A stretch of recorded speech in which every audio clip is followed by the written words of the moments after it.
Thank you, Amelia. Osteoarthritis affects 1 in 8 adults and is the leading cause of chronic pain and disability. Emerging research shows that nearly every person with OA in one knee will develop the disease in their other knee within at least 10 years. Now, SLU researchers have began enrolling participants in a knee pain study to investigate why. Joining us this morning, Dr. Patrick Corrigan.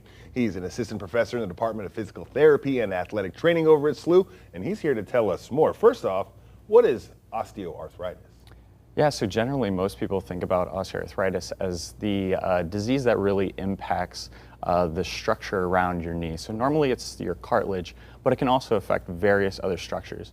For most people, this kind of leads to, most of the time, total knee replacements in the future. So you're going to need a new knee? Yes, All right, usually. So this is impacting a lot of people, and you guys are doing a study. Sounds like things are going good with this study. Yep. Who's eligible to participate? Yeah, so we're looking for healthy participants who are over the age of 45, but we're also looking for individuals who have osteoarthritis in one of their knees.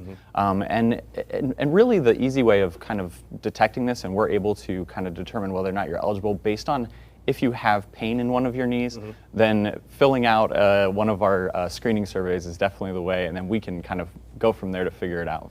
What's included in this study?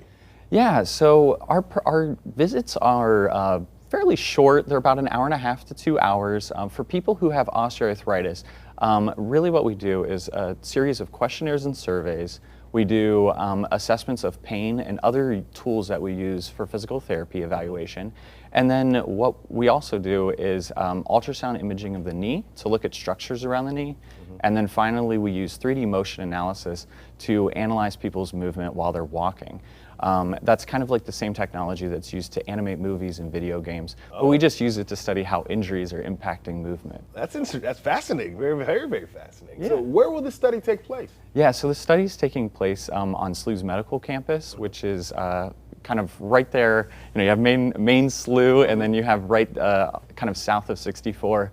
Near SLU Hospital. It's in the Allied Health Professions building. And we got the full contact information. If you're interested in participating on your screen right now, you can contact Dr. Patrick Corrigan at 314-977-8744 or that long email, patrick.corrigan at health.slu.edu. We'll have this full interview posted on our website, fox2now.com. So if you got it in one knee, there's a good chance it could carry over to the other because you're using more support for this, correct? So the thought is that you're walking differently, and that walking differently over time can to cause compensations that make it create or to develop in your other knee. Yes. All right, Dr. But we're really looking at that right now. Yeah. Okay, Dr. Corrigan, appreciate you joining us this morning. We're going to have this on our website, fox2now.com.